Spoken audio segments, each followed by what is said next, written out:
வந்து சேர குறைந்தது ஒரு 14 நாள் ஆகும், அதிகபட்சம் 15 நாள் ஆகும் என்பது அந்த மக்களுடைய பயண கணக்கு. 15வது நாள் மதீனாவினுடைய எல்லை வரை அந்த மக்கள் வந்து காலையிலிருந்து மாலை வரை ரசூலுல்லாஹி ஸல்லல்லாஹு அலைஹி வஸல்லம் அவர்களை எதிர்பார்த்து அமர்ந்து ஏமாற்றத்தோடு 3 நாள் சென்றிருக்கிறார்கள். இந்த 3 நாள் பயண கணக்கில் ஏன் அதிகமானது என்றால், ரசூலுல்லாஹி ஸல்லல்லாஹு அலைஹி வஸல்லம் மக்காவிலிருந்து புறப்பட்டு நேராக மதீனா செல்லவில்லை. தௌர் என்கிற குகையில் 3 நாள் அல்லாஹ்வுடைய ரசூல் இருந்தார்கள். அந்த 3 நாள் பயணத்திலே கூடி போனது அது அந்த மக்களுக்கு தெரியவில்லை. அந்த மக்கள் தினசரி காலையிலே வந்து ஒரு கூட்டம் வந்து அமருவார்கள், மாலையிலே திரும்ப வெறும் ஏமாற்றத்தோடு செல்லுவார்கள். இப்படியே இருக்கும் பொழுதுதான் ஒரு யூதன் வந்து சொன்னான், மக்காவிலே இருந்து இறை தூதர் வந்து நீங்கள் எதிர்பார்த்துக் கொண்டிருக்கிற இறை தூதர் வந்து விட்டார் என்று சொன்னவுடன் மக்கள் எல்லாம் மிகுந்த ஒரு ஆரவாரத்தோடு மதீனாவினுடைய எல்லையில் வந்து நபிகள் நாயகம் ஸல்லல்லாஹு அலைஹி வஸல்லம் அவர்களை புகழ்ந்து பாராட்டி வரவேற்றார்கள். அந்த சம்பவம் ஹதீஸ்களிலே நீங்கள் பார்க்கலாம். ரசூலுல்லாஹி ஸல்லல்லாஹு அலைஹி வஸல்லம் அவர்களுக்கு பின்னால் அபூபக்கர் சித்திக் ரலியல்லாஹு அன்ஹு அவர்கள் அமர்ந்து கொண்டிருந்தார்கள். அவர்தான் நபியோ என நினைத்து மக்கள் ஒரு சாரார் கை கொடுத்து சலாம் கொடுத்தவுடன் நான் அல்ல இறை தூதர், இவர்தான் இறை தூதர் என்று சொன்ன சுவாரஸ்யமான சம்பவங்கள் எல்லாம் ஹதீஸ்களிலே உண்டு. மதீனாவுக்குள் ரசூலுல்லாஹி ஸல்லல்லாஹு அலைஹி வஸல்லம் அவர்கள் கூஃபாவிலே ஒரு வாரம் தங்குகிறார். மதீனத்து தோழர்கள் எல்லாம் போய், இது மதீனாவினுடைய புறநகர் பகுதி, முறையான பாதுகாப்பு இல்லாத ஒரு பகுதி, ஆகவே நீங்கள் மதீனாவுக்குள் வந்து விடுங்கள் என்று சொல்ல, ரசூலுல்லாஹி ஸல்லல்லாஹு அலைஹி வஸல்லம் தன்னுடைய குடும்பத்தார்கள் மதீனாவிலே உண்டு, தாய் வழி சகோதரர்கள், அவர்களை எல்லாம் அழைத்து வர சொல்லி அவர்களுடைய தலைமையின் கீழ் அல்லாஹ்வுடைய ரசூல் மதீனாவுக்குள் நுழைந்த சம்பவம் புகாரி முஸ்லிம் போன்ற ஹதீஸ்களிலே நீங்கள் பார்க்கலாம். தெருவெங்கும் மக்கள் கூட்டம், அல்லாஹு அக்பர் அல்லாஹு அக்பர் என்று அல்லாஹுவை புகழ்கிற சப்தங்கள், மதீனா முழுக்க மிகப்பெரிய ஒரு ஆரவாரம்.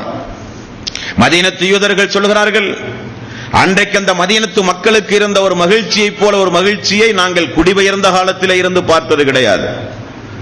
எங்கு பார்த்தாலும் தக்பீர் முழக்கங்கள், எங்கு பார்த்தாலும் மக்கள் வெள்ளங்கள். காரணம், முஸ்அப் ரலியல்லாஹு அன்ஹு அவர்களும் அப்துல்லா இப்னு உம்மி மக்தூம் அவர்களும் அஸ்அத் ரலியல்லாஹு அன்ஹுடைய தலைமையில் மிகப்பெரிய இஸ்லாமிய மாற்றத்தை அந்த மதீனாவிலே உண்டாக்கி வைத்திருந்தார்கள்.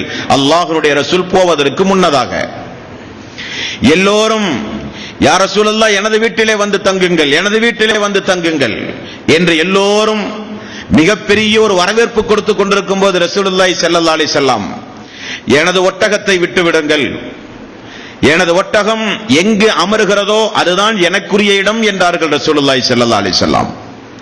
அந்த ஒட்டகம் நடந்து வரும்போது அது நமக்குரிய வீட்டுக்கு அருகில் அமராதா, நம்முடைய வீட்டை தேர்வு செய்யாதா, அல்லாஹ்வுடைய ரசூல் நம்முடைய வீட்டிலே தங்க மாட்டாரா என்று எல்லா மக்களும் எதிர்பார்த்து கொண்டிருக்கும் பொழுதுதான் அந்த வாய்ப்பு அபு அய்யூபுல் அன்சாரி ரலியல்லாஹு அன்ஹுடைய அவருடைய வீட்டுக்கு முன்னால் போய் அமர்ந்தது. அந்த வாய்ப்பு அவருக்கு கிடைத்தது. அவர் காலமெல்லாம் சொல்லுவார் அந்த சம்பவத்தை. மதீனாவுக்குள் நுழைந்தவுடன் அல்லாஹுவால் தேர்ந்தெடுக்கப்பட்ட வீடு எனது வீடு, அல்லாஹ்வுடைய ரசூலுக்குரிய வீடு. அங்கே கொஞ்ச காலம் தங்கினார். மஸ்ஜித் நபவி எழுப்பப்பட்டது. அதை ஒட்டி தனக்குரிய வீடாக ரசூலுல்லாஹி ஸல்லல்லாஹு அலைஹி வஸல்லம் உருவாக்கி கொண்டார். சம்பவம் அதுவல்ல.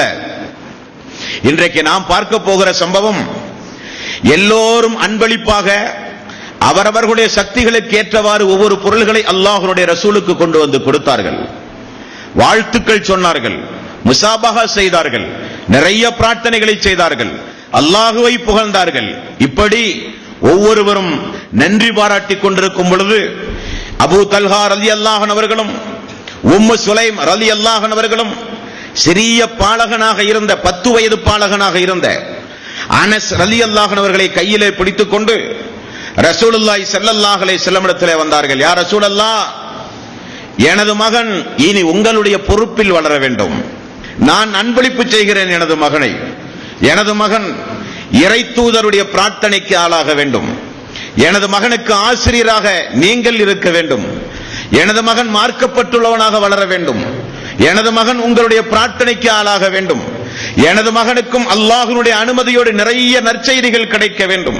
ஆகவே எனது மகனை, பாசத்திற்குரிய மகனை, நேசத்திற்குரிய மகனை யா ரசூலல்லாஹ் இதோ நாங்கள் உங்களிடத்திலே ஒப்படைக்கிறோம் என்றார்கள். அனஸ் ரலியல்லாஹு அன்ஹு அவர்கள் சொன்னார்கள், என்னுடைய வாழ்விலே 2 வகையான சந்தோஷம் உண்டு. அதில் முதல் வகையான சந்தோஷம், எனது தாயும் என்னை வளர்ப்பதற்கு பொறுப்பேற்றுக் கொண்ட எனது தந்தையாகிய அபூ தல்ஹா அவர்களும் என்னை அல்லாஹ்வுடைய ரசூலிடத்திலே கொண்டு வந்து ஒப்படைத்த அந்த நாளை நான் இன்றைக்கும் நினைத்து பார்க்கிறேன் என்பார்கள். ரசூலுல்லாஹி ஸல்லல்லாஹு அலைஹி வஸல்லம் உடைய வீட்டிலே வளர்ந்தவர் அனஸ் ரலியல்லாஹு அன்ஹு. இவர் அல்லாஹ்வுடைய ரசூலிடமிருந்து எந்த அளவுக்கு மார்க்கத்தை படித்தார், உணர்ந்தார் என்றால் 2286 நபிமொழிகளை இந்த மனித சமுதாயத்திற்கு வழங்கியவர். 3 ஆண்கள், 3 சஹாபாக்கள், அதிகப்படியான ஹதீசுகளை அறிவித்தவர்கள் மொத்தம் 3 பேர். ஒன்று அபூ ஹுரைரா ரலியல்லாஹு அன்ஹு, இரண்டாவது இப்னு உமர் ரலியல்லாஹு அன்ஹு, மூன்றாவது இந்த அனஸ் ரலியல்லாஹு அன்ஹு அவர்கள்.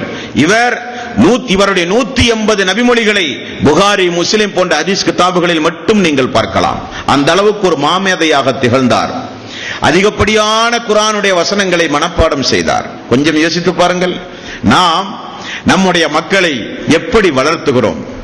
நம்முடைய மக்களுடைய வளர்ப்பில் எந்த அளவுக்கு நாம் அக்கறை செலுத்துகிறோம்? நம்முடைய மகன் உயர் படிப்பு படிக்க வேண்டும். வளரும் பொழுதே கூடுதலான ஆங்கில மொழியோடு நமது மகன் பேச வேண்டும். நமது மகன் வளர்கிற படிக்கிற படிப்புகள் உயர் ரகமான படிப்புகள், உலகத்து படிப்புகள், மேல் படிப்பு, பட்டப்படிப்பு என்று படித்து கை நிறைய சம்பளம் வாங்கி எனது மகன் அமெரிக்காவிலே படிக்கிறான், எனது மகன் ஐரோப்பாவிலே படிக்கிறான், எனது மகன் கை நிறைய ஜப்பானிலே சம்பளம் வாங்குகிறான் என்றெல்லாம் பெருமை பாராட்டுகிற பெற்றோர்களுக்கு மத்தியில் உள்ள ஒரு முன்மாதிரிக்குரிய சம்பவம் இந்த சம்பவம். யா ரசூலல்லாஹ், எனது மகன் ஒரு வியாபாரியாக கூடாது, எனது மகன் இந்த மதீனாவிலே செல்வந்தனாவதை நாங்கள் விரும்பவில்லை, எனது மகன் உங்களிடத்திலே இருந்து மார்க்கத்தை படிக்க வேண்டும், அவன் முஸ்லீமாக வாழ வேண்டும், முஸ்லீமாக மரணிக்க வேண்டும். அவனை எங்களுடைய காலத்திற்கு பிறகு நபிகள் நாயகம் ஸல்லல்லாஹு அலைஹி வஸல்லம் அவர்கள் சொன்னார்கள், மறுமை நாளில் ஒரு சில பெற்றோர்களுக்கு அல்லாஹு தஆலா தங்கத்தாலான கிரீடத்தை கொண்டு வந்து அணிவித்து, மணிமகுடத்தை அணிவித்து அவர்களை சந்தோஷப்படுத்துவானாம். அந்த பெற்றோர்கள் கேட்பார்களாம், யா அல்லாஹ், எதற்கு இந்த அன்பளிப்பு, எதற்கு எங்களை இப்படியெல்லாம் நீ கௌரவிக்கிறாய், நாங்கள் அதற்குரிய அமல்களை என்ன செய்தோம் என்று பெற்றோர்கள் கேட்பார்களாம். அல்லாஹ் சொல்லுவானாம், எனது பாதையில் உனது மக்களை நீங்கள் வளர்த்தீர்கள், குர்ஆனை கற்றார்கள், பிற மக்களுக்கு எடுத்துச் சொன்னார்கள், தன்னுடைய வாழ்விலே நடைமுறைப்படுத்துகிற ஒரு இஸ்லாமிய அழைப்பாளனாக, தாயியாக உங்களுடைய மக்களை நீங்கள் வளர்ச்சி ஆளாக்கிய காரணத்தினால் அந்த வெகுமதிகள் உங்களுக்கு இந்த வெகுமதி என்று அல்லாஹ் சொல்லுவதாக ரசூலுல்லாஹி ஸல்லல்லாஹு அலைஹி வஸல்லம் அவர்கள் சொன்னார்களே, அதை எதிர்பார்த்தார்கள் உம்மு சுலைம் ரலியல்லாஹு அன்ஹு, அதை எதிர்பார்த்தார் அபூ தல்ஹா ரலியல்லாஹு அன்ஹு. இன்றைக்கு கூட தனது மகன், தனது மக்கள் மேல் படிப்பு படித்து, உயர் படிப்பு படித்து, பட்டங்கள் பல பெற்று இந்த உலகத்தில் அந்தஸ்தோடு வாழ வேண்டும் என்று விரும்புகிற எத்தனையோ படித்த மேதைகளை எல்லாம் நாம் சந்திருக்கிறோம் நம்முடைய வாழ்வில். ஆனால் இஸ்லாம் என்னவென்று தெரியாது, சலாம் சொல்லுவது என்னவென்று தெரியாது, தந்தை தாய் மரணித்தால் ஜனாசா தொழுகை கூட தொழத் தெரியாது, கபரிலே நின்று கொண்டு அவர்களுக்காக வேண்டி பிரார்த்தனை செய்தல் தெரியாது. வெஸ்டர்ன் கல்ச்சரில் நம்முடைய மக்கள் இன்றைக்கு வளர்க்கப்படுகிறார்கள். அது முறையல்ல, அது முறையல்ல. ஒவ்வொரு மனிதனும் பொறுப்பாளி என்றார்கள் ரசூலுல்லாஹி ஸல்லல்லாஹு அலைஹி வஸல்லம். மக்களுக்கு நாம் பொறுப்பு, மக்கள் பெற்றோர்களுக்கு பொறுப்பு. பொறுப்பாளிகள் இல்லாமல் இந்த உலகத்தில் யாருமே கிடையாது. எல்லோரும் இந்த உலகத்திலே பொறுப்பாளிகள். நாம் நம்முடைய மக்களை மார்க்கப்பட்டுள்ள மக்களாக நாம் வளர்த்த வேண்டும். நம்முடைய மக்களுடைய பிரார்த்தனை நமக்கு கிடைக்க வேண்டும், நம்முடைய பிரார்த்தனை நம்முடைய மக்களுக்கு கிடைக்க வேண்டும்.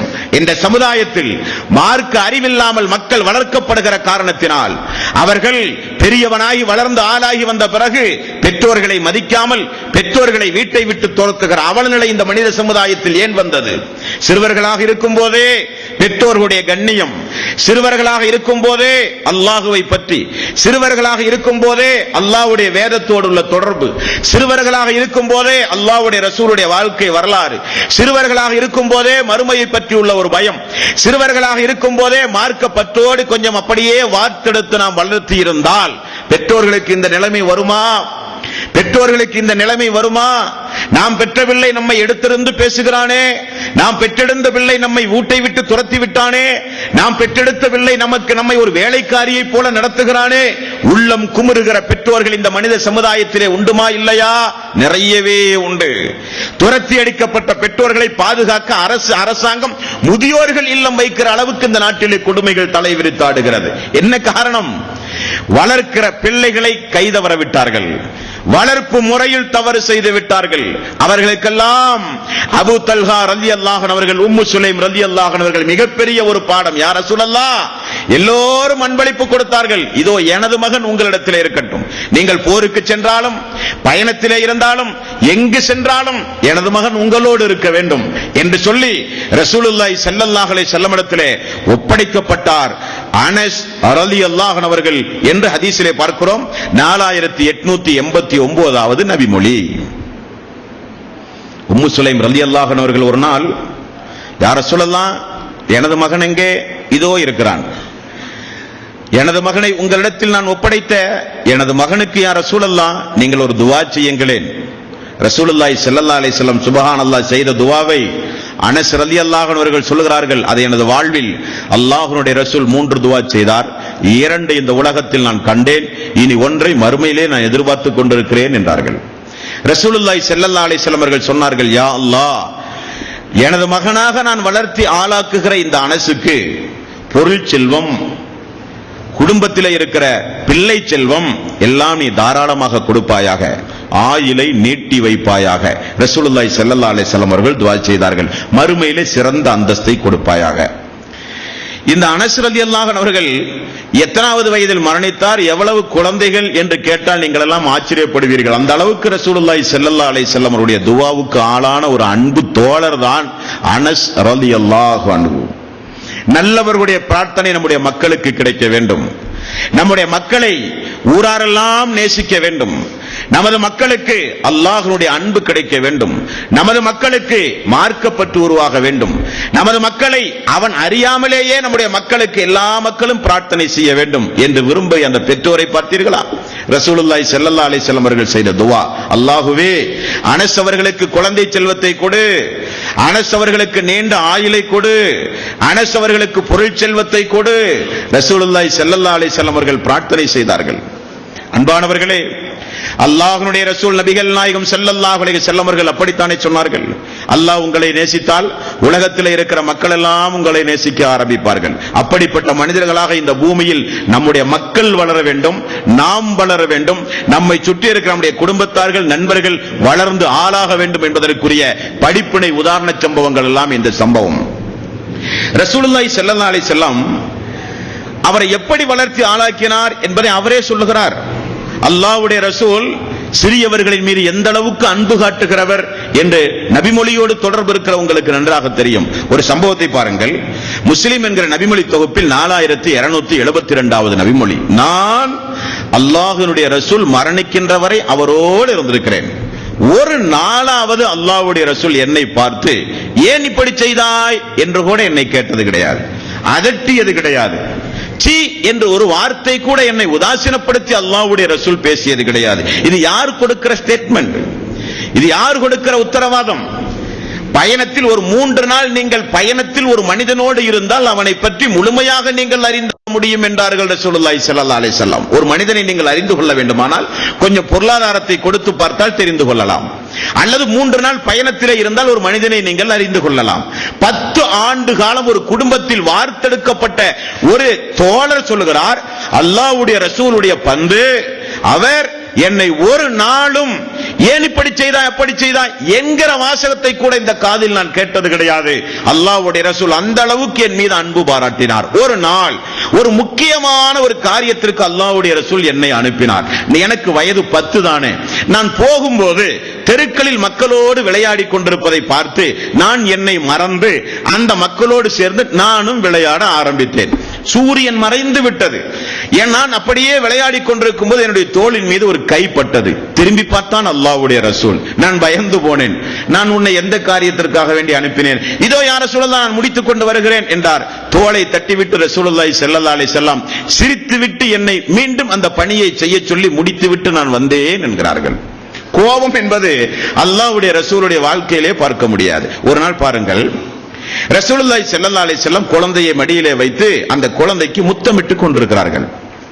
ஒரு கிராமவாசி பார்த்து, தூதர்கள் என்றால் அவர்கள் அழமாட்டார்கள், தூதர்கள் என்றால் சிரிக்க மாட்டார்கள், தூதர்கள் என்றால் பாசம் செலுத்த மாட்டார்கள் என்று கொஞ்சம் அதிகப்படியாக தூதர்களை நினைத்துக் கொண்டிருந்த கிராமவாசியோ என நமக்கு நினைக்க தோன்றுகிறது. அவர் சொல்லுகிறார், யா ரசூலல்லாஹ், நீங்களுமா குழந்தையை முத்தமிடுகிறீர்கள்?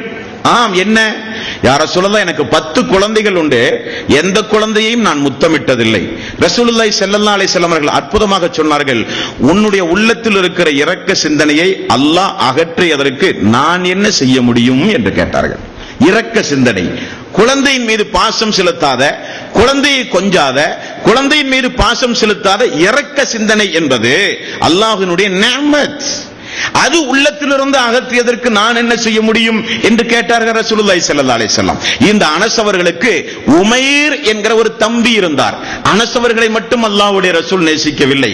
உமைர் அடிக்கடி அல்லாஹ்வுடைய ரசூல் உம்மு சுலைம் அவருடைய வீட்டுக்கு சென்று, எந்த உமைர் மரணித்து வீட்டில் குளிப்பாட்டி வைத்து சாதாரண வாழ்க்கை நடத்தி காலை பொழுதை சந்தித்து அல்லாஹ் கொடுத்ததை எடுத்துக்கொண்டான் என்று சொன்னார்களோ அந்த உமைர், அவர் வீட்டில் இருக்கும்போது ரசூல் ஸல்லல்லாஹு அலைஹி வஸல்லம் போய், உமைர் உண்டாயா, உறங்கினாயா, ஓய்வெடுத்தாயா என்று உமைரிடத்திலே டெய்லியும் தினசரி ரசூலுல்லாஹி ஸல்லல்லாஹு அலைஹி வஸல்லம் கொஞ்சுகிற அளவுக்கு அல்லாஹ்வுடைய ரசூல் அன்பு பாராட்டுகிறவர்.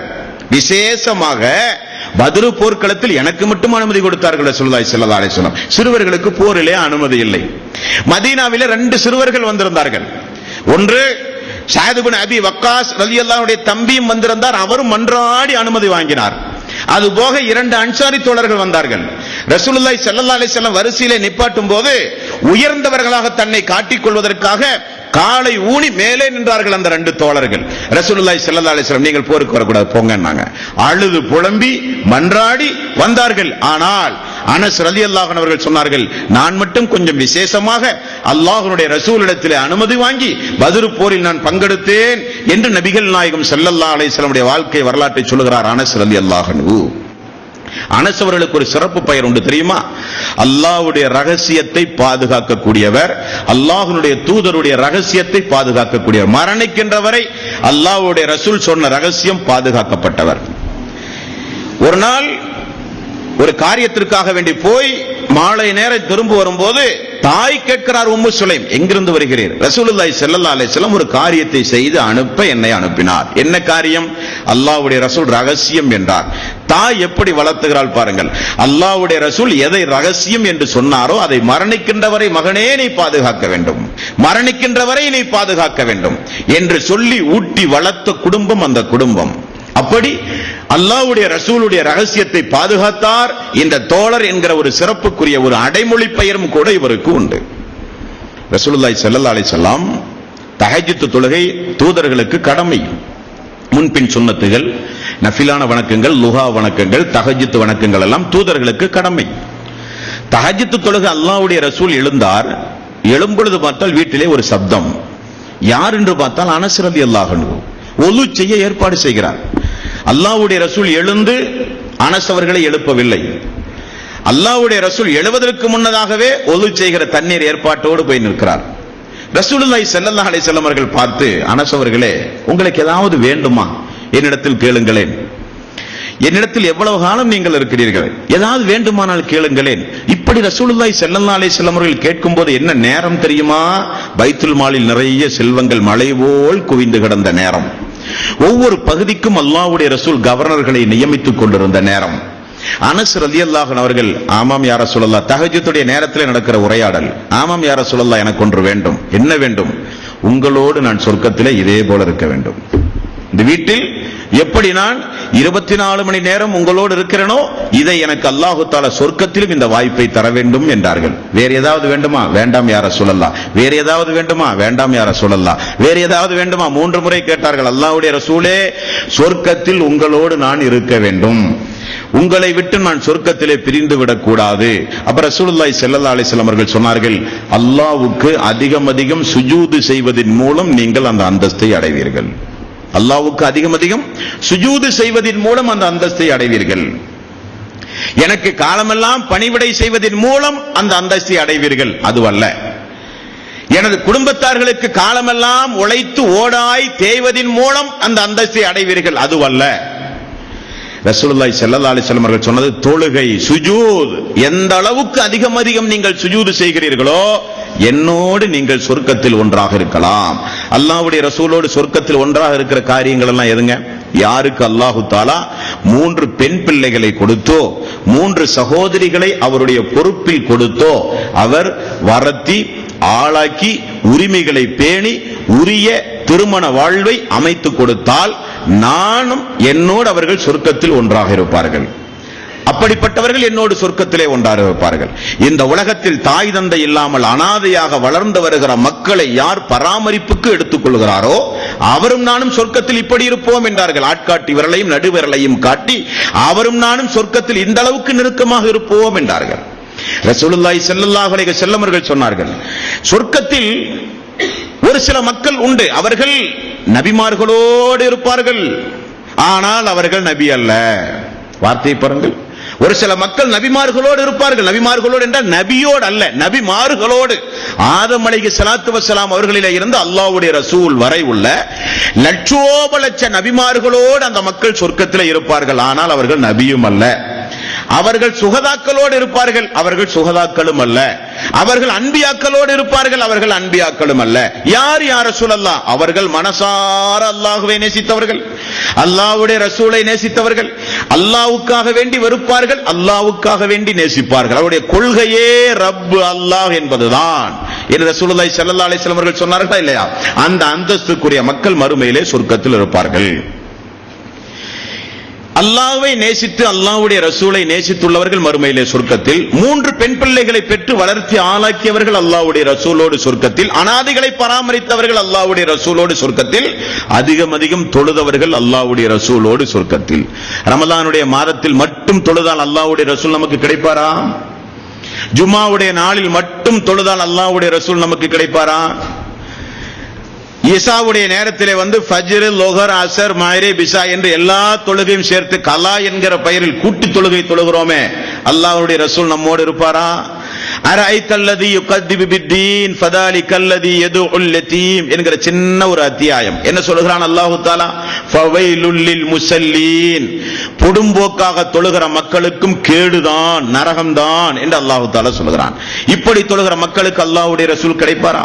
மறுமை நாளில் அல்லாஹ் தஆலா தன்னுடைய கால் பாதத்தை வெளியே காட்டி மக்களை சுஜூதுக்காக வேண்டி அழைப்பான். எல்லா மக்களும் சுஜூது செய்வார்கள். ஒரு சில மக்களுடைய முதுகு வளையாது, அப்படியே நிற்பார்கள், ருக்குவுக்கு கூட போக முடியாது. ரசூலுல்லாஹி ஸல்லல்லாஹு அலைஹி வஸல்லம் அவர்கள் சொன்னார்கள். ஏன் முடியாது? அவர்கள் மக்களுக்காக வேண்டியே தொழுதவர்கள், மக்கள் பார்க்க வேண்டும் என்பதற்காக வேண்டி தொழுதவர்கள், உலக விளம்பரத்திற்காக வேண்டி இபாதத்து செய்தவர்கள். அல்லாஹ் அவருடைய முதுகை வளைய விட மாட்டான் மறுமை நாளில் என்று ரசூலுல்லாஹி ஸல்லல்லாஹு அலைஹி வஸல்லம் அவர்கள் சொன்னார்கள். தோழர்களே, அல்லாஹ்வுடைய ரசூல் எழுவதற்கு முன்னதாகவே இந்த தோழர் எழுந்து ஒலு செய்கிற ஒரு ஏற்பாட்டை செய்திருக்கிறார். பார்த்தீர்களா? நம்முடைய குடும்பத்து மக்கள் அப்படி நாம் வளர்த்தி இருக்கிறோமா? பெற்றோர்கள் தஹஜ்ஜுடைய நேரத்தில் எழுவதற்கு முன்னதாகவே பிள்ளைகள் எழுந்து நமக்கு தேவையான ஒலு செய்கிற ஏற்பாட்டை செய்கிற ஒரு குடும்பத்தை கொஞ்சம் கற்பனை செய்து பாருங்கள். ரசூலுல்லாஹி ஸல்லல்லாஹு அலைஹி வஸல்லம் அவர்கள் சொன்னார்கள், பெண்களில் சிறந்தவர்கள் யார் தெரியுமா? மனித சமுதாயத்திலே ஆண்களில் சிறந்தவர்கள் யார் தெரியுமா? ஃபஜ்ருடைய நேரத்தில் உறங்குகிற மனைவியை எழுப்புகிற ஆண், உறங்குகிற ஆணை எழுப்புகிற பெண் என்று ரசூலுல்லாஹி ஸல்லல்லாஹு அலைஹி வஸல்லம் அவர்கள் சொன்னார்கள். நம்முடைய பெரும்பான்மையான மக்களுக்கு 4 நேரம் தான் தொழுகை, 5 நேர தொழுகை நமக்கு கிடையாது.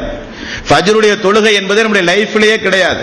அதெல்லாம் ஒரு 8 மணிக்கு 9 மணிக்கு ஆபீஸுக்கு போகும்போது, வியாபாரத்துக்கு போகும்போது, வீட்டில் ஒரு சடங்குக்காக அந்த ஃபஜ்ருடைய தொழுகை நிறைவேற்றி கொண்டிருக்கிறோமே தவிர, இப்படி இபாதத்துடைய விஷயத்தில் பொடும்போக்காக இருந்தால் நமக்கு எப்ப நேரம் கிடைக்கிறதோ அப்பொழுதெல்லாம் தொழுதால் அல்லாஹ்வுடைய ரசூல் நமக்கு கிடைக்க மாட்டார். அல்லாஹ் எப்பொழுதெல்லாம் தொழச் சொல்லுகிறானோ அப்பொழுதெல்லாம் தொழுதால் அல்லாஹ்வுடைய ரசூல் நமக்கு கிடைப்பார். நீங்கள் அல்லாஹ்வை பார்க்காவிட்டாலும் அல்லாஹ் உங்களை பார்த்துக் கொண்டிருக்கிறான் என்கிற உணர்வோடு தொழுங்கள் என்றார்கள் ரசூலுல்லாஹி ஸல்லல்லாஹு அலைஹி வஸல்லம். அப்படி தொழுதால் அல்லாஹ்வுடைய ரசூல் நமக்கு கிடைப்பார். அதைத்தான் சொன்னார்கள். வேறு ஏதாவது வேண்டுமா?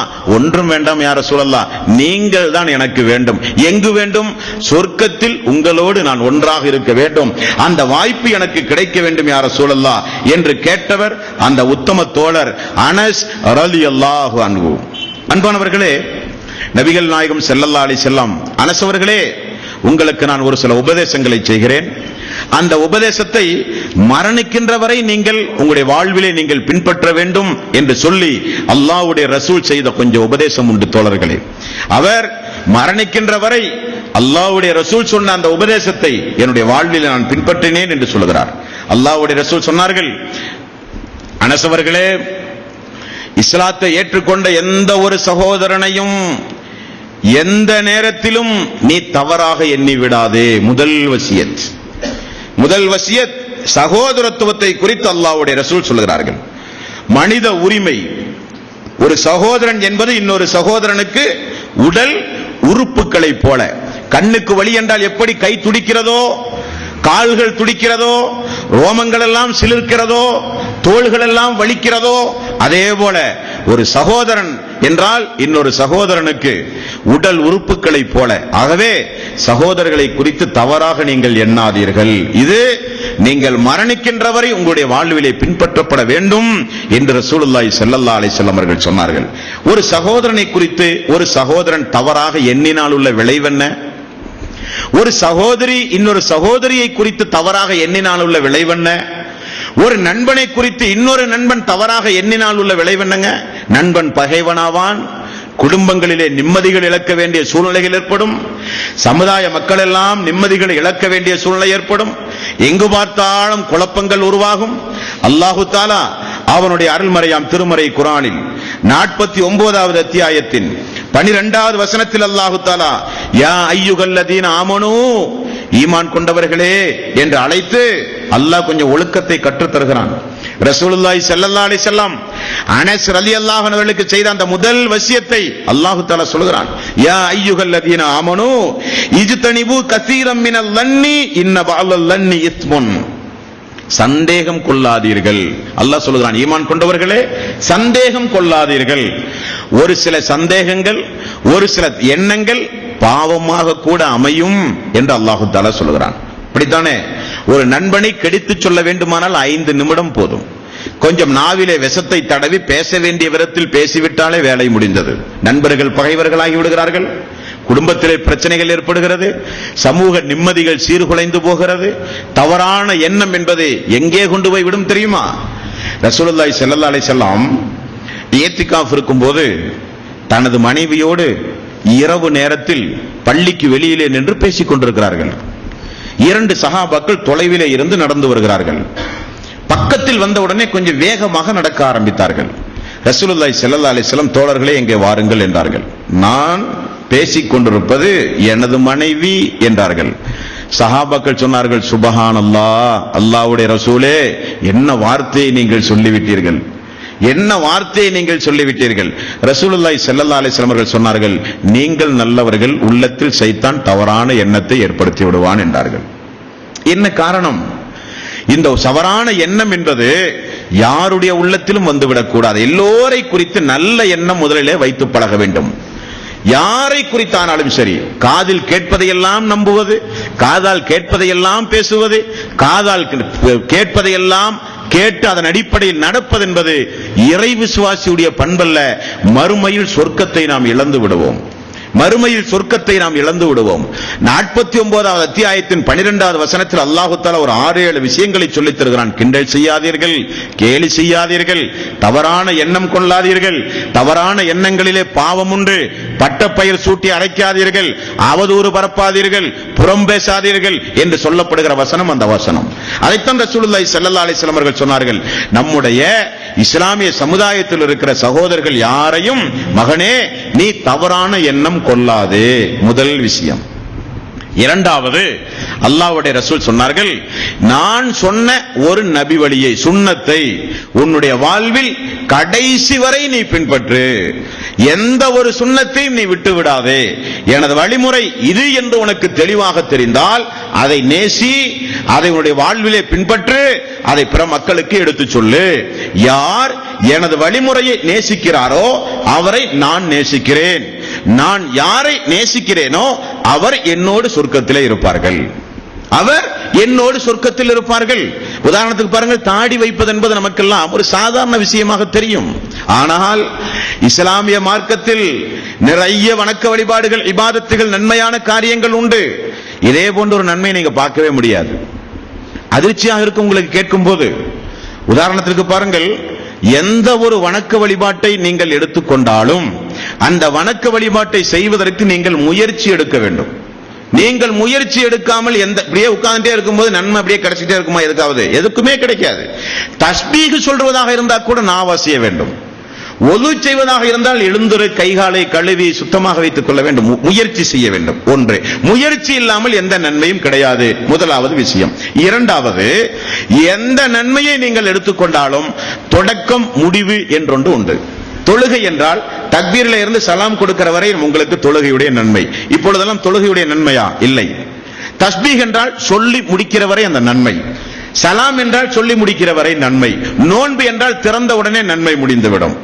அப்ப எந்த ஒரு நன்மையாக இருந்தாலும் தொடக்கம் இறுதி என்றொன்று உண்டு. அதிலும் தாடி வித்தியாசமானது. நீங்கள் முயற்சி எடுக்க வேண்டிய அவசியமே இல்லை. தாடிக்கு எடுப்பதற்குத்தான் முயற்சி எடுக்க வேண்டுமே தவிர வைப்பதற்கு எந்த முயற்சியும் வைக்க வேண்டிய தானாக வருகிற ஒரு சுன்னத். இரண்டாவது, இதனுடைய தொடர்ச்சி என்னங்க? எந்த ஒரு ஜனாசாவை நீங்கள் பார்த்தாலும், ஒரு இஸ்லாமிய ஜனாசாவாக இருந்தால் தாடியை நீங்க சேவ் பண்ணாம தான் நீங்க குளிப்பாட்டணும். கபரிலே கொண்டு போய் வைக்கிற வரை உள்ள ஒரு சுன்னத். மலஞ்சலம் கழிக்கும் போது கூட இருக்கும், இல்லற வாழ்க்கையில் ஈடுபடும் போது இந்த சுன்னத் இருக்கும். எங்க 24 மணி நேரம் இருந்தாலும் இந்த சுன்னத் உங்களோடு இருக்கும். கபரிலே கொண்டு போய் வைக்கிற வரை இருக்கும், மறுமையில் எழுப்பப்படுகிற வரை இருக்கும். இந்த ஒரு சுன்னத்தை அருவருக்கத்தக்க காட்சியாக பார்க்கிற அன்பர்கள் கூட உண்டு, வேண்டா வெறுப்பாக பார்க்கிற அன்பர்கள் உண்டு. ஆனால் ரசூலுல்லாஹி ஸல்லல்லாஹு அலைஹி வஸல்லம் அவர்கள் சொன்னார்கள், எனது சுன்னத்தை நேசியுங்கள், எனது சுன்னத்தை பின்பற்றுங்கள். எனது சுன்னத்தை நேசித்து பின்பற்றுகிறவர்களை நான் நேசிக்கிறேன். நான் நேசித்தால் அவர் என்னோடு சொர்க்கத்தில் இருப்பார்கள் என்றார்கள் ரசூலுல்லாஹி ஸல்லல்லாஹு அலைஹி வஸல்லம். அல்லாஹ்வுடைய ரசூல் சொன்னார்கள் என்று தெளிவாக தெரிந்தால் அது சின்ன விஷயம் தானே, இது பெரிய விஷயம் தானே, பேசி பழக கூடாது. ஈமானை பலகீனப்படுத்திவிடும். ரசூலுல்லாஹி ஸல்லல்லாஹு அலைஹி வஸல்லம் அரஃபா பேருரையின் போது இந்த மனித சமுதாயத்திற்கு சொன்னார்கள், சைத்தான் 2 விஷயத்தில் உங்களோடு போட்டி போட்டான். ஒரு விஷயத்தில் தோற்று போனான், ஒரு விஷயத்தில் உங்களை வென்றெடுத்து விட்டான். சைத்தான் தோற்று போன விஷயம் என்னங்க? சைத்தான் தோற்று போன விஷயம் எது? ஒரு ஏகத்துவவாதியை இணை வைக்க தூண்டுகிற விஷயத்தில் சைத்தான் தோற்று போய்விட்டான். எந்த ஏகத்துவவாதியை? சபரிமலைக்கு மாலை போடுகிற முஸ்லிம்கள் இன்றைக்கு உண்டு, சர்ச்சுக்கு போகிற முஸ்லிம்கள் உண்டு, கோயில் திருவிழா என்றால் முதல் வரிசையில் இருக்கிற முஸ்லிம்கள் உண்டு, விநாயகர் சதுர்த்தி என்றால் பிடித்து இழுக்குகிற, அதை துவக்கி வைக்கிற ஜமாத்தினுடைய முத்தவள்ளிகள் எல்லாம் சமுதாயத்திலே உண்டு. அவர்களா தௌஹீத்வாதிகள்? அவர்கள் அல்ல, அவர்கள் அல்ல. விநாயகர் சபரிமலையில் அந்த விபத்தில் 120 பேர் பலியானார்கள். 4 பேர் முஸ்லிம்கள் என்று பத்திரிகையிலே பார்க்கிறோம். 4 பேர் முஸ்லிம்கள் என்று பத்திரிகையிலே பார்க்கிறோம். திருநெல்வேலியில இந்து மனிதநேய மக்கள் கட்சியின் சார்பாக சமீபத்தில் திருநெல்வேலியில இருந்து பத்திரிகை ஒரு செய்தி, 50 பேர் இந்துக்களாக மாறினார்கள். மிகப்பெரிய ஒரு சாமர்த்தியமான ஒரு செய்தி. அதில் 4 பேர் முஸ்லிம்கள். இவர்களா முஸ்லிம்கள்?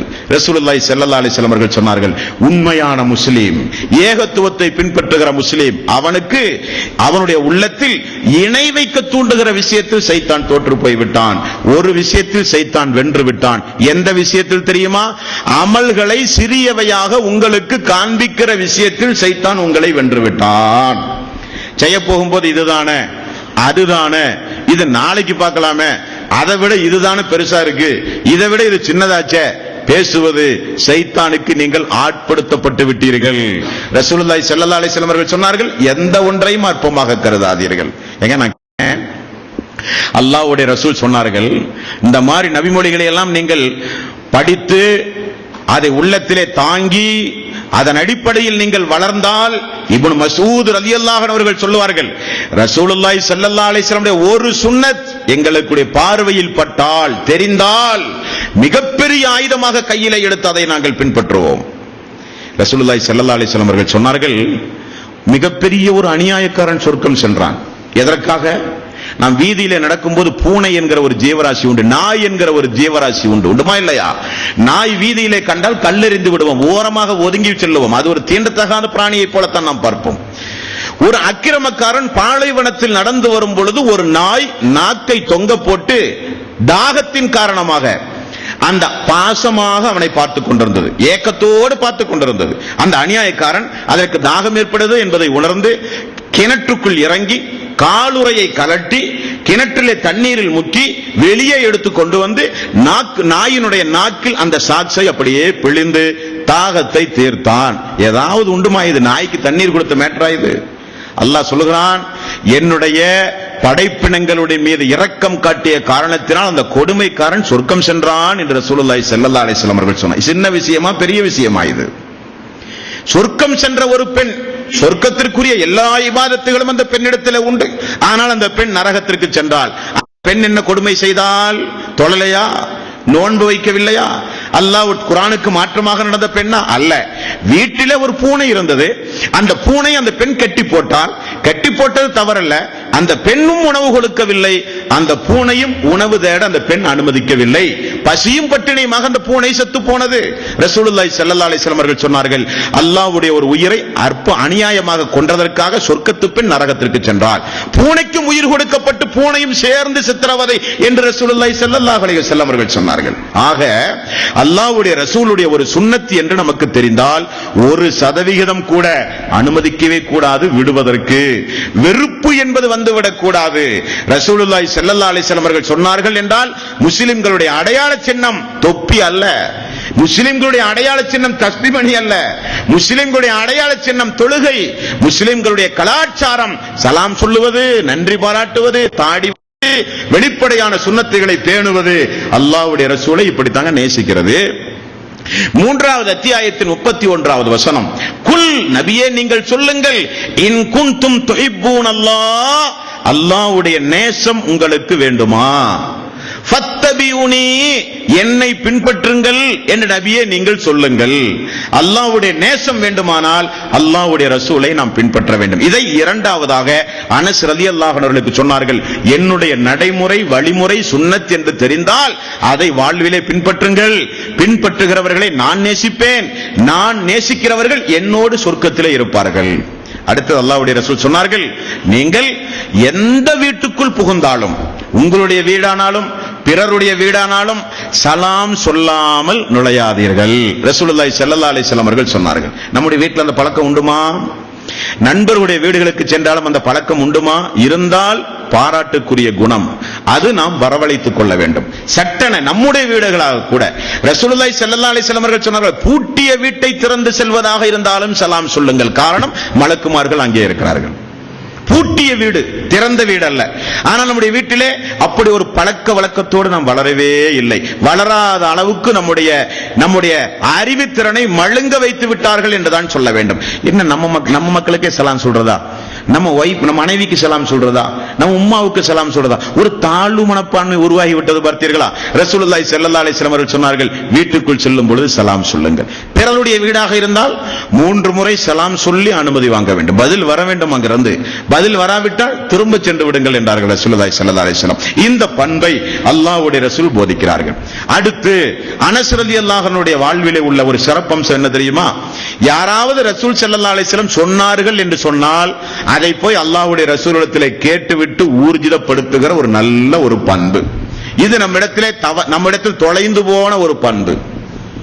யாராவது ஒருவர் ஒரு மார்க்க விஷயத்தை சொன்னால் அவர் சொன்னதை மட்டும்தான் மார்க்கம் என நினைத்துக் கொண்டு நடைமுறைப்படுத்துகிற அன்பர்கள் இந்த சமுதாயத்திலே உண்டு. அது தவறான போக்கு.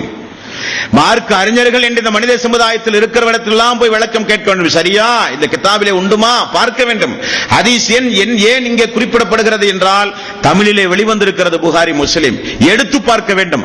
அன்சார் பள்ளியில் பயானிலே சொன்னார்கள், சொல்லுவது கூடாது. புகாரியிலே உண்டு, முஸ்லிமிலே உண்டு, நஸஈயில் உண்டு என்ற ஹதீஸ் ஆதாரத்தோடு பேச நீங்கள் பழக வேண்டும்.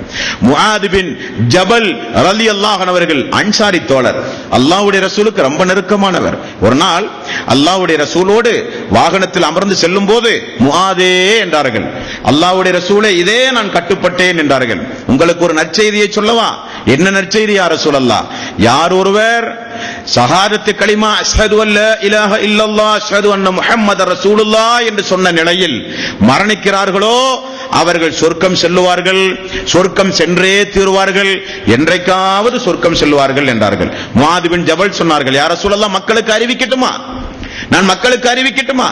உடனே ரசூலுல்லாஹி ஸல்லல்லாஹு அலைஹி வஸல்லம் அவர்கள் சொன்னார்கள், இதையும் சேர்த்து அறிவி, சொர்க்கம் என்பது 100 படித்தரம். இது மட்டும் சொல்லி எல்லா தீமைகளையும் செய்து அல்லாஹ் நாடி கடைசியாக ஜஹன்னமியூன் என்று சொல்லி நெத்தியில் நரகத்திலிருந்து வெளியேற்றப்பட்டவன் என்கிற முத்திரையோடு சொர்க்கம் செல்லுகிற மனிதர்கள் கடைசி சாரார். அது வேண்டுமா? அல்ல.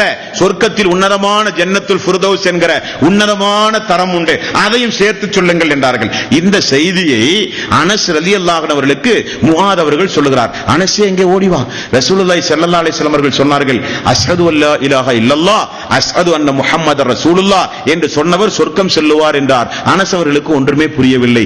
நேரடியாக ரசூலுல்லாஹி ஸல்லல்லாஹு அலைஹி வஸல்லம், யா ரசூலல்லாஹ், முஆத் இப்படி சொல்லுகிறாரே, நீங்கள் சொன்னதாக அது உண்மையா? ஆமாம் ஆமாம். மக்களுக்கு சொல்லவா? தாராளமாக சொல்லுங்கள், தாராளமாக சொல்லுங்கள். ஒரு நாள் உஹது மலை அடிவாரத்தில் அபூதர் ரலியல்லாஹு அன்ஹு அவர்களோடு ரசூலுல்லாஹி ஸல்லல்லாஹு அலைஹி வஸல்லம் அமர்ந்து கொண்டிருந்தார். அபூதரே, நான் வரும் வரை இங்கே நில்லுங்கள், நான் வராத வரை நீங்கள் அங்கே வரக்கூடாது என்று சொல்லி மலைக்கடியிலே நிற்க வைக்கிறார். ரசூல் ஸல்லல்லாஹு அலைஹி வஸல்லம் போனவர் ஆளை காணோம். ஆனால் யாரிடத்திலோ பேசுவதாக அவருக்கு ஒரு சப்தம். நான் ஒரு காலை எடுத்து வைத்தேன் அந்த திசையை நோக்கி. அல்லாஹ்வுடைய ரசூல் அங்கேயே நில்லுங்கள் என்று சொன்ன காரணத்தினால் நான் அங்கேயே நின்று விட்டேன். சிறிது நேரம் பொறுத்து அல்லாஹ்வுடைய ரசூல் பேசிக்கொண்டே வருகிறார். கலிமா சொன்னவர் சொர்க்கம் செல்லுவார், கலிமா சொன்னவர் சொர்க்கம் செல்லுவார், திருடினாலும் விபச்சாரம் செய்தாலும் கொலை செய்தாலும் என்று சொல்லிக் கொண்டே வந்தார். அபூதர் கேட்டார், யா ரசூலல்லாஹ், யார் அவர்? அவர் ஜிப்ரீல்.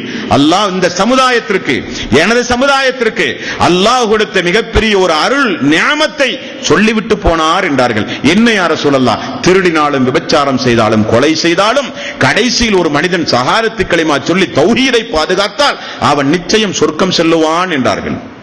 யா ரசூலல்லாஹ், திருடினாலும் விபச்சாரம் செய்தாலும் கொலை செய்தாலுமா? ஆமாம். திருடினாலும் விபச்சாரம் செய்தாலும் கொலை செய்தாலுமா? ஆமாம். திருடினாலும் விபச்சாரம் செய்தாலும் ஆமாம். அபூதர்ரே, உங்களுக்கு பிடித்தாலும் வெறுப்பாக இருந்தாலும் உள்ளம் உங்களுக்கு ஏற்றுக்கொள்ளாவிட்டாலும் உண்மைதான், தௌஹீதை பாதுகாத்த மக்களுக்கு இறுதியில் சொர்க்கம் உண்டு. ரசூலுல்லாஹி ஸல்லல்லாஹு அலைஹி வஸல்லம் அவர்கள் சொன்னார். அப்ப அந்த செய்தியை ஊர்ஜிதப்படுத்துகிறார்கள். அப்ப ஒரு மார்க்க அறிவை ஒரு மனிதனிடமிருந்து நாம் பெறும்போது அதை உறுதிப்படுத்துவது நமக்கு நல்லது. அவர் சொல்வதுதான் மார்க்கம், அவர் சொல்வதுதான் மார்க்க சட்டம், அவரை தவிர ஒரு அறிவாளி இந்த மனித சமுதாயத்திலே இல்லை என்றெல்லாம் நினைத்தால் அது நம்மை வழிகேட்டிலே கொண்டு போய்விடும். நாம் சொந்தமாக அல்லாஹ்வுடைய ரசூல் அப்படி சொன்னது உண்மையா, சொன்னதற்கு என்ன விளக்கம், சொல்லுகிற விளக்கம் சரியா என்றெல்லாம் ஆய்வு செய்வது நம்முடைய தலையாய கடமை தோழர்களே. அப்படி நாம் நம்முடைய வாழ்வை பயிற்றுவிக்க வேண்டும். அடுத்தது பாருங்கள், அனஸ் ரலியல்லாஹு அன்ஹு அவர்கள் மூத்தவர்களோடு இருந்து கொண்டு அப்படியே பேசும்போது ரசூலுல்லாஹி ஸல்லல்லாஹு அலைஹி வஸல்லம் உடைய வயிற்றை பார்த்து விட்டார்கள். ஒரு நாள் அந்த வயிற்றிலே கொஞ்சம் அப்படியே கீழே கற்கள் கட்டப்பட்டிருக்கிறது. அவருக்கு ஒன்றும் புரியவில்லை. பாலகன் அல்லவா, 10 வயது பாலகன் அல்லவா. அவர் மூத்த சஹாபாக்களை அழைத்து, அல்லாஹ்வுடைய ரசூலுடைய வயிற்றில் ஏன் கற்கள் கட்டப்பட்டிருக்கிறது என்று கேட்டார்கள். சஹாபாக்கள் சொன்னார்கள், பசியினால் தாங்க முடியாமல் ரசூலுல்லாஹி ஸல்லல்லாஹு அலைஹி வஸல்லம் வயிற்றில் கற்கள் கட்டப்பட்டிருக்கிறது என்றார்கள்.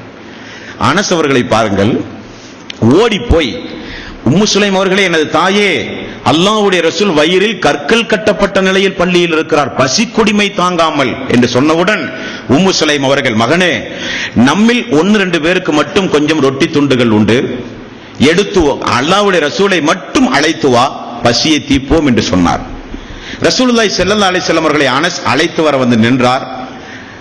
மக்களோடு இருக்கும்போது அல்லாஹ்வுடைய ரசூலை மட்டும் எப்படி கூப்பிடுவது என்று நான் கொஞ்சம் தூரமாக நின்றேன். ரசூலுல்லாஹி ஸல்லல்லாஹு அலைஹி வஸல்லம், என்ன உமது வீட்டில் விருந்தா என்று கேட்டார். ஆமாம் யா ரசூலல்லாஹ் என்றேன். முன்னால் செல், நான் பின்னால் வருகிறேன் என்றேன். ரசூல் ஸல்லல்லாஹு அலைஹி வஸல்லம் அவர்கள் அனஸ் அவர்களுக்கு பின்னால் போய் வீட்டிலே உணவு உண்டார், சஹாபாக்களுக்கெல்லாம் அற்புதம் நிகழ்த்தினார் என்று போன்ற பயான்களை நாம் பார்த்திருப்போம். இனி கவனிக்கப்பட வேண்டிய விஷயம் என்ன தெரியுமா? அல்லாஹ்வுடைய ரசூலை பொறுத்தவரையில் அவர் நபி மட்டுமல்ல, மிகப்பெரிய ஒரு அரசியல் தலைவர், ஆன்மீக தலைவர், போர் என்று வந்தால் போர் தளபதி, குடும்பத்தினுடைய தலைவர், சமுதாய தலைவர், ஒரே நேரத்தில் ஒரு 8-10 பதவிகளோடு வாழ்ந்து கொண்டிருந்த மிகப்பெரிய ஒரு சாம்ராஜ்யத்திற்கு சொந்தமான, சொன்னால் உயிர் விடுகிற தோழர்களை பெற்றிருக்கின்ற ஒரு மாமனிதர் ரசூலுல்லாஹி ஸல்லல்லாஹு அலைஹி வஸல்லம். அந்த நேரத்தில் மழை போல கிராமத்துப்புற மக்கள் எல்லாம் பைத்துல் மாலில் ஏதாவது வந்து கேட்டால் ஒட்டகம் நிறைய ஏற்றி அனுப்புங்கள் என்று ரசூலுல்லாஹி ஸல்லல்லாஹு அலைஹி வஸல்லம் சொல்லுகிற அளவுக்கு பைத்துல் மாலில் நிரம்பி வழிந்த அரசாங்க சொத்து நிரம்பி இருந்த நேரத்தில் கூட அல்லாஹ்வுடைய ரசூலுடைய பசியை போக்கியது யாருங்க? ஒரு பணியாளர். எந்த பணியாளர்? அல்லாஹ்வுடைய ரசூலிடத்திலே பணிபுரிந்து கொண்டிருந்த ஒரு பணியாளர். அல்லாஹ்வுடைய ரசூலுடைய வாழ்க்கை வரலாற்றை இந்து மக்களோ கிறிஸ்தவ மக்களோ இஸ்லாம் அல்லாத மக்களோ படித்தால் இஸ்லாத்தை தழுவாம நிச்சயம் இருக்க மாட்டார்கள், நிச்சயம் இருக்க மாட்டார்கள். அப்படிப்பட்ட ஒரு தலைவர் ரசூலுல்லாஹி ஸல்லல்லாஹு அலைஹி வஸல்லம். மதீனா வந்து இஸ்லாமிய சாம்ராஜ்யம் உருவான உடனே அல்லாஹ்வுடைய ரசூல் செய்த அறிவிப்பு தெரியுமா உங்களுக்கு? தெரிந்து கொள்ளுங்கள். நாளது தேதியிலிருந்து அரசாங்க சொத்திலிருந்து ஒரு பைசா கூட முஹம்மதோ முஹம்மதுடைய குடும்பத்திற்கோ ஹலால் அல்ல, அது ஹராம் என்றார்கள். பைத்துல் மாலிலே இருந்து பொருளாதாரம் பெறுவது, தர்மம் இந்த முஹம்மதுடைய குடும்பத்திற்கு ஹராம் என்று அறிவித்தார்கள். ஏற்கனவே ரசூலுல்லாஹி ஸல்லல்லாஹு அலைஹி வஸல்லம் அவர்கள் சொன்னார்கள், மக்களும் உங்களை நேசித்து அல்லாஹ் உங்களை நேசிக்க வேண்டுமானால் மக்களின் பொருளாதாரத்தின் மீது ஆசை கொள்ளாதீர்கள் என்றார்கள். ஆசை கொள்ளுவாரா அல்லாஹ்வுடைய ரசூல்? அல்ல. யாசகம் கூடாது, மக்களுடைய பொருளாதாரத்தை விரும்புதல் கூடாது, பைத்துல் மால் கூடாது, தர்மம் கூடாது. அது மட்டுமல்ல, நான் ஒரு 100 ஆடுகளை வைத்து ஆடு மேய்த்து குடும்பத்தை சம்பாதிக்கிற சொந்த தொழில் செய்கிற முஹம்மது நான் மரணித்தால் எனது சொத்துக்கள் அனைத்தும் அரசாங்கத்திற்கு போய் சேர வேண்டும் என்று அறிவிப்பு செய்தவர் ரசூலுல்லாஹி ஸல்லல்லாஹு அலைஹி வஸல்லம். இந்த உலகத்தில் நிறைய ஆன்மீகவாதிகளை இந்த மனித சமுதாயம் பார்த்திருக்கிறது, குறிப்பாக இந்து சமுதாயத்தை சார்ந்தவர்கள். சமீபத்திலே புட்டவர்த்தியில் சாய்பாபா மரணித்தார். யஜூர் வேத பூஜை அறை என்ற ஒரு அறை உண்டு, அது அவருடைய பர்சனல் அறை. அந்த அறையை திறந்து பார்த்தால் தங்க கட்டிகளுடைய மரணத்திற்கு பிறகு அந்த அறையை போய் திறந்து பார்த்தால் தங்க கட்டிகள், வைரங்கள், வைடூரியங்கள், கட்டுக்கட்டாக பணங்கள், காசோலைகள் என்று தனியாக நிரம்பி கிடக்கிறது. 40,000 கோடி ரூபாய் சொத்து. தனிமையில் இருந்து ஆன்மீகத்தை தான் சிந்திக்கிறார் என்று எல்லோரும் நினைத்தார்கள். ஆனால் அவர்கள் காணிக்கையை ஆராய்ச்சி செய்து கொண்டிருந்தார் பகவான் பாபா. பெண்ணும் இல்லை, மனைவியும் இல்லை, குழந்தையும் இல்லை. அவர் ஏன் இப்படி காணிக்கைகளை எல்லாம் பதுக்கி வைத்துக் கொண்டார் என்று கேட்பதற்கு இந்த மனித சமுதாயத்திலே ஆள் இல்லை. காணிக்கை சீடர்கள் காணிக்கை கொடுத்தால் அறக்காவலகத்திலே கொடுத்து உரிய முறையில் ரசீதை வாங்கி கொடுக்க வேண்டும், அதுதான் மரபு. காணிக்கை முழுக்கையும் இப்படி பதுக்கி வைத்துக் கொண்டு பல லட்சம் கோடி ரூபாய், 40,000 கோடி ரூபாய் சொத்து இன்றைக்கு பாபாவால் திரட்ட முடிந்தது என்றால் இந்த மனித சமுதாயத்தினர்கள் இன்னும் இந்த ஆன்மீகவாதிகளுக்கு பின்னால் போய் நம்பிக்கொண்டிருக்கிறார்கள் என்றால் என்ன அநியாயம். வருமானத்துறை அதிகாரிகள் உண்டு, வெளிநாட்டிலே யாராவது கருப்பு பணம் சேமிக்கிறார்களா என்று கண்டெடுத்து அந்த கருப்பு பணத்தை கைப்பற்றி நாட்டு மக்களுக்கு செலவிடுவதற்காக உச்சநீதிமன்றத்தின் மூலம் சிறப்பு படை நியமிக்கப்பட்டது உங்களுக்கு தெரியும்.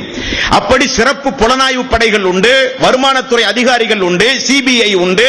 யாராவது இப்படி ஆன்மீகவாதிகளை சோதித்ததுண்டா? அவருடைய சொத்து கணக்கை நோட்டமிட்டதுண்டா? பரிசோதனைக்கு எடுத்ததுண்டா? இந்த இந்திய திருநாட்டில் 200க்கு மேல் உயிரோடு இருக்கிற கடவுள்கள் உண்டு. உயிரோடு உள்ள கடவுள் 200க்கு மேல் இந்த இந்தியாவிலே உண்டு. எல்லோருடைய சொத்து கணக்கையும் எடுத்தால் இந்தியா வேறு நாடுகளுக்கு கடன் கொடுக்கலாம். அசாம், ஒரிசா போன்ற ஏழ்மையில் வாடுகிற மக்களை இந்த பொருளாதாரத்தை கொண்டு மேன்மட்டத்திலே உயர்த்தலாம், பசியை போக்கலாம்.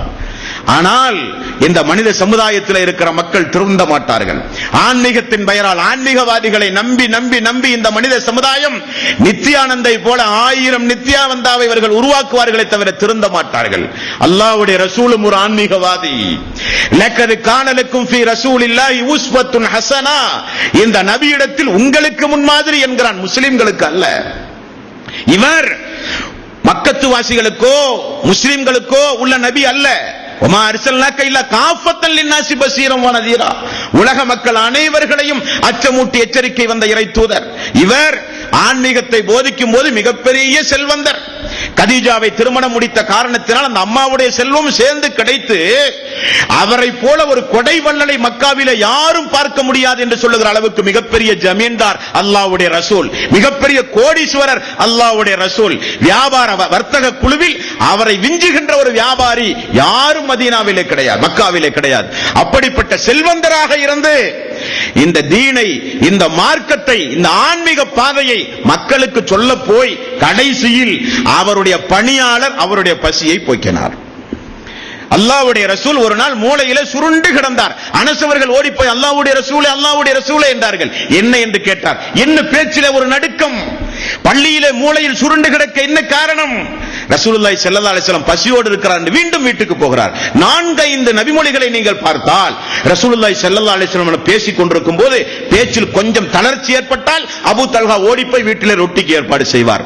மூளையிலே கொஞ்சம் அப்படியே ரசூலுல்லாஹ் மௌனமாக இருந்தால் அனஸ் அவர்கள் ஓடி போய் வீட்டிலே பசிக்கு உணவுக்கு ஏற்பாடு செய்கிறார். உம்மு சுலைம் பார்த்தால் உடனே கையை பிடித்துக் கொண்டு யார சொல்லலாம் பால் அருந்துங்கள் என்று பசியை போக்குகிறார்கள். சொல்லவா, பகல் நேரம் பாலைவனத்து பெருவீதியில் வெயில் கடுமையாக இருக்கும் போது யாருமே லுகாவுடைய நேரத்தில் வெளியே வரமாட்டார்கள். லுகருக்கு மட்டும் பள்ளிக்கு வருவார்கள்.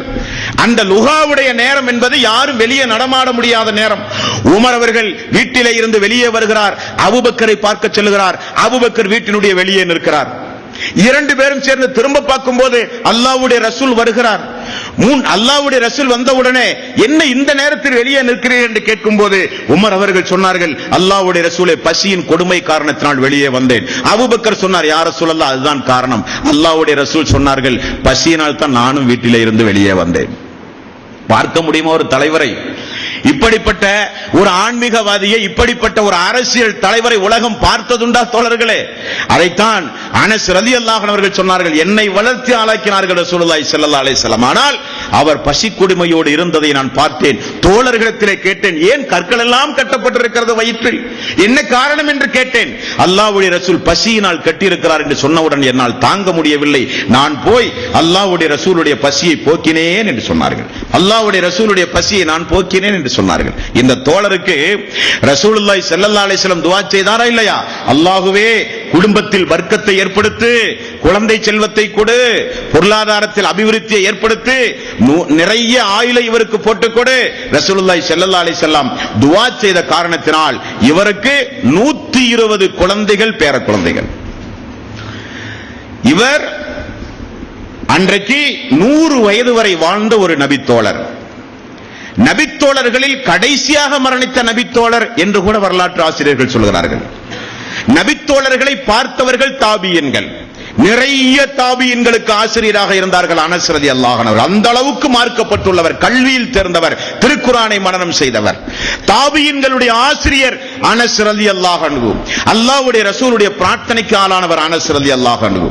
ஆக நம்முடைய வளர்ந்து வருகிற, நமக்கு பிறக்க போகிற பிள்ளைகளுக்கு மனமார வாயார அனஸ் ரலியல்லாஹு அன்ஹு அவருடைய பெயரை வைத்து குடும்பம் குடும்பமாக மனமார இந்த மனித சமுதாயத்தில் பிலால், அம்மார், சுஹைப், யாசிர், அனஸ் போன்ற நபித்தோழருடைய பெயர்களை நம்முடைய குடும்பங்களிலே வளர்ந்து வருகிற நம்முடைய மக்களுக்கு வைத்து, பிறக்க போகிற மக்களுக்கு வைத்து மனமார வாழ்த்த வேண்டும்.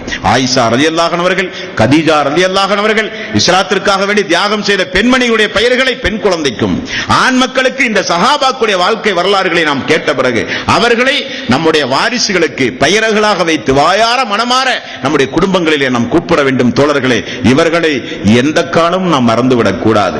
நம்முடைய பிரார்த்தனையில் அல்லாஹ்வே, ஈமானில் எங்களுக்கு முந்தி சென்று இந்த உலகத்தை விட்டு மரணித்த அந்த நல்லவர்களுக்கு நீ கபிரிலும் மறுமையிலும் உயர்வான அந்தஸ்தை கொடு, அவர்களோடு எங்களை சொர்க்கத்தில் ஒன்றாக சேர்ப்பாயாக என்றெல்லாம் பிரார்த்தனை செய்ய வேண்டும். நம்முடைய பிரார்த்தனையில் சஹாபாக்களையும் இணைத்துக் கொள்ள வேண்டும். தோழர்களே, அவர்கள் இந்த பூமியில் அல்லாஹ்வுடைய ரசூலுக்கு கிடைத்த ஒரு வரப்பிரசாதம் என்று சொல்ல வேண்டும்.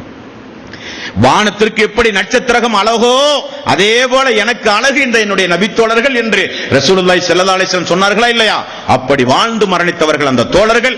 அந்த தோழர்களை குறித்து கேட்கும் போது, படிக்கும் போது என்றைக்கும் நம்முடைய உள்ளத்தில் உயர்வான மதிப்பு இருக்க வேண்டுமே தவிர தாழ்வான மதிப்போ கெட்ட சிந்தனையோ குறைந்து மதிப்பிடுதலோ 1% கூட வந்துவிடக் கூடாது. அந்த எண்ணம் துடைத்தெறியப்பட வேண்டும் என்பதற்குத்தான் இந்த தொடர் நிகழ்ச்சி இங்கே நடத்தப்படுகிறது.